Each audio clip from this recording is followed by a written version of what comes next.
Mengetahui perkembangan proses evakuasi pesawat Air Asia KZ8501, kita telah terhubung dengan mantan Kepala Basarnas, Letnan Jenderal Marinir TNI Purnawirawan Nono Sampono. Selamat siang, Pak Nono.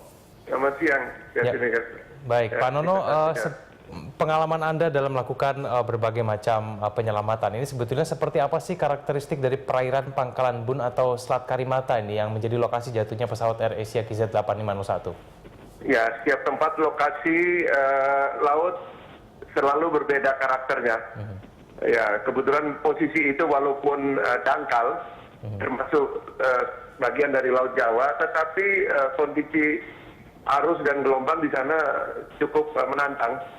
Nah, sehingga termasuk juga kondisi udara, karena merupakan titik silang pertemuan arus dari arah Pasifik kemudian dengan Laut India. Nah, pengalaman saya juga di daerah situ kalau latihan selalu menantang. Nah, oleh karena itu saya kira teman-teman di lapangan akan mengalami kendala cuaca, kendala alam yang juga cukup menantang.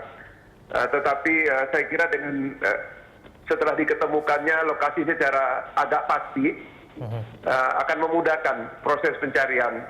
Tinggal nanti bagaimana kesabarannya dan terkoordinasi dengan baik pengaturan, kemudian apakah pengaturan shift-nya, kemudian pengaturan sektor dan tata kerja yang terkoordinasi dengan baik, saya kira akan mendatangkan hasil yang maksimal. Baik, Pak Nono, apakah kemudian masih bisa diasumsikan bahwa semua korban dan serpihan masih di sekitar lokasi atau mungkin sudah terbawa arus hingga jauh begitu? Begini, yang pertama pada prinsipnya manusia itu kalau tenggelam pasti 1, 2 hari, 3 hari, 1 minggu bahkan dia akan naik ngapung. Kalau tidak ada yang mengikat atau terikat atau ada beban. Nah, yang jadi persoalan kalau ada yang masih terikat di bagian badan pesawat, nah itu menjadi persoalan. Itu pertama. Yang kedua, kita tahu di laut itu kan ada ikan yang juga bisa memakan misalnya tubuh daripada korban manusia. Nah, ini juga menjadi bagian penting. Yang ketiga, arus akan mengantar apa saja, apakah itu korban manusia maupun puing-puing itu akan juga berserakan kemana-mana. Nah, sehingga kesulitan-kesulitan ini juga menjadi bagian penting.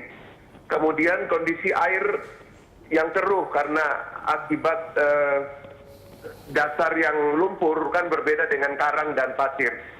Itu juga pihak saya punya pengalaman di Papua, jarak pandang hanya 1 meter. Nah, ini juga menyulitkan. Ini bagian-bagian penting yang dialami oleh teman-teman di lapangan. Tinggal butuh kesabaran dan bagaimana mengatur agar semua itu bisa terkoordinasi dengan baik. Saya percaya bahwa tim yang diterjunkan ke lapangan, baik Basarnas, TNI, adalah para prajurit-prajurit lapangan yang tangguh, yang terbiasa dilatih untuk menantang alam. Tetapi saya kira ada batasan, memerlukan juga dukungan teknologi. Oleh karena itu, terkoordinasi dengan baik kemampuan manusia, kemudian dibantu oleh teknologi, kemudian dikendalikan oleh sistem dan manajemen baik oleh para komandan-komandan lapangan dan yang ada di atasnya. Baik. Saya kira itu yang paling penting. Baik, Pak Nono, dengan dugaan pesawat berada di kedalaman 30 meter, kira-kira bagaimana upaya evakuasi korban maupun tubuh pesawat? Cara terbaiknya ini seperti apa? Pengalaman saya, kalau bagian pesawat yang agak utuh itu adalah mesin. Kedua adalah sekitar kokpit, itu yang strukturnya agak kuat, yang lebih utuh. Yang lainnya berserakan. Nah, biasanya kalau sudah ditemukan, dikasih tanda kemudian dikasih pelampung ke atas. Untuk memudahkan bahwa di situ titik ditemukan benda yang tadi itu. Nah, itu misalnya diangkut belakangan. Tetapi yang paling penting adalah black box. Karena dua black box itu akan berbicara dua hal. Satu tentang bagaimana komunikasi yang dilakukan oleh pilot, co-pilot dengan pihak manapun juga menjelang terjadi musibah. Yang kedua, bagaimana rekaman bekerjanya pesawat. Jadi ada dua black box yang harus ditemukan, karena itu yang bisa menjawab semua persoalan itu. Baik. Tanpa itu akan sulit. Analisa boleh membuat analisa macam-macam, tapi berpulang kepada dua kotak inilah yang akan menentukan kepastian. Baik, Pak Nuno, lalu bagaimana dengan kemampuan pasukan kita untuk mengevakuasi korban dan pesawat? Karena kita mengingat ini kondisi masih terkendala dengan cuaca. Apakah memang tidak ada yang bisa dilakukan mengingat kondisi begitu buruk? Bagaimana? Saya percaya kondisi yang sekarang jauh lebih lengkap. Personilnya lebih terlatih dengan baik dibandingkan dengan pada waktu saya di Papua. Dengan potensi daerah saja, didukung sama ada beberapa penyelam dari sipil, itu saja masih mampu.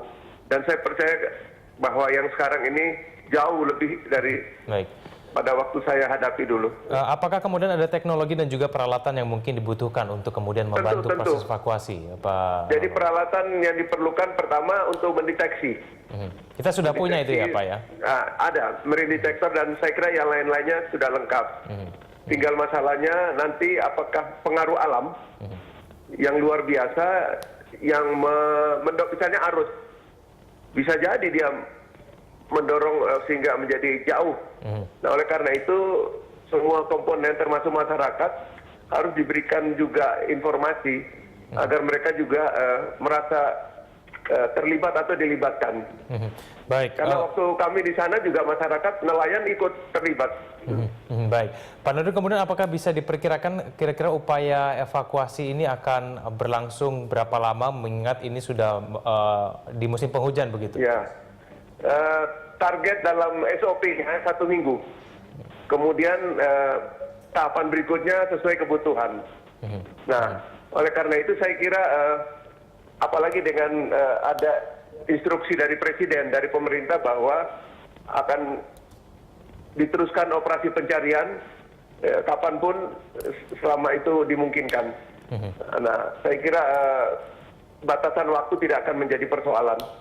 Ya, asalkan semua pihak akan terlibat secara sungguh-sungguh dan sabar. Saya ulangi lagi, tingkat kesabaran kita diuji di sini sekarang. Ya. Baik, Pak Nuno, kita akan lanjutkan dialog kita di segmen berikutnya. Mohon ditahan sejenak telepon Anda, pemirsa, kami akan segera kembali.